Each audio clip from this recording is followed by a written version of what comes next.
नमस्कार दोस्तों, मैं doctor Vikram Kumawat, sports physiotherapist. आज के इस वीडियो में हम बात करने वाले हैं कॉमन स्पोर्ट्स इंजरीज के बारे में।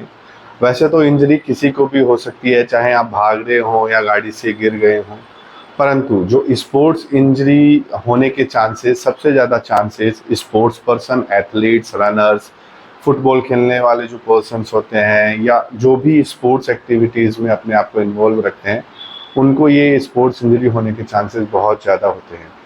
जो सबसे ज़्यादा कॉमन जॉइंट स्पोर्ट्स इंजरी में है वो है आपका shoulder, knee and ankle joint. Shoulder joint में जो सबसे कॉमन स्पोर्ट्स इंजरी होने के चांसेस होते हैं कि वो रोटेटर कफ एक 4 मसल्स का ग्रुप होता है जो कि आपके शोल्डर को पूरी तरीके से पैक रखता है और उसको पूरा इमोबिलाइज और सपोर्ट करने का काम करता है, जिसके कारण आप किसी चीज़ को थ्रो करना या वेट लिफ्ट करना या कुछ भी काम करते हैं और वो अनइवन हो जाता है तो उसको में आपको रोटेटर कफ टियर होने के चांसेस बहुत ज़्यादा होते हैं।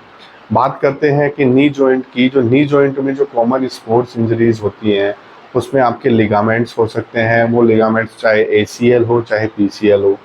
मेनिस्कस टियर हो सकता है। मेनिस्कस मतलब दोनों घुटनों के बीच में जो एक गद्दी होती है उसको मेनिस्कस बोला जाता है।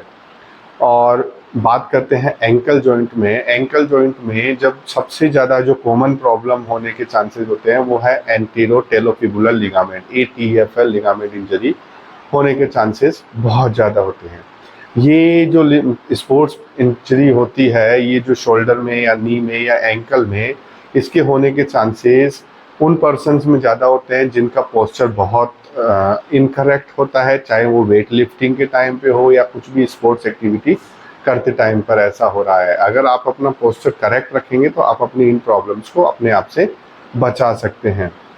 जो नेक्स्ट कारण होता है कि आप एक्सेसिव वेट आप ले रहे हैं या फिर जब आप सडन भागते भागते रुकते हैं तो आपको एंकल में या फिर नी में इंजरी होने के चांसेस बहुत ज़्यादा हो जाते हैं। गाड़ी से गिर जाते हैं तो आपको ये शोल्डर में, नी में या एंकल में इंजरी होने के चांसेस बहुत ज़्यादा हो जाते हैं।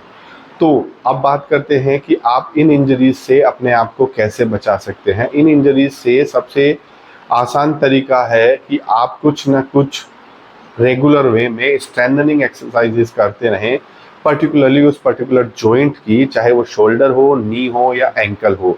अगर आप उस जॉइंट्स की एक्टिविटी या मोबिलिटी को बरकरार रखते हैं और स्ट्रेंथ को डेवलप रखते हैं तो आप अपनी इंजरी को काफ़ी हद तक प्रिवेंट कर सकते हैं। साथ ही साथ जॉइंट को भी पूरा स्ट्रेच रखना चाहिए, जिसमें कि आप स्ट्रेंथनिंग एक्सरसाइजेस को भी कंसिडर कर सकते हैं।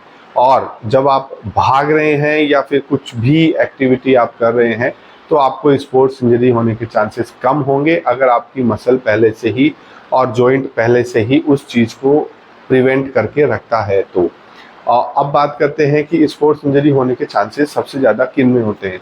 जो कि एक्सेसिव वेट ले लेते हैं। अगर आप जैसे जो देखा गया है कि जिम में काफ़ी वेट लिफ्ट करते हैं, 100-150 kg का वेट आप लिफ्ट कर रहे हैं, तो उस टाइम पे आपको अपने शोल्डर में इंजरी होने के चांसेस बहुत ज़्यादा होते हैं। तो आप 150 या 100 kg तक पहुंचने से पहले कुछ ना कुछ जेंटल एक्सरसाइजेस करें। Gentle exercises in the sense कि आप उस 150 के वेट तक पहुंचने के लिए ग्रेजुअली अपने आप के स्टेमिना को डेवलप करें, तब जाके आपको शोल्डर इंजरी होने के चांसेस बहुत कम हो जाते हैं। वहीं अगर बात करें कि नी की, तो सडन इंजरी से बचने के लिए आप रनिंग या फिर ऐसे चीज़ें जो भी कर रहे हैं, साइकिलिंग जो भी कर रहे हैं, वो ग्रेजुअली स्टार्ट करें। कुछ भी ऐसा एक साथ ना करें।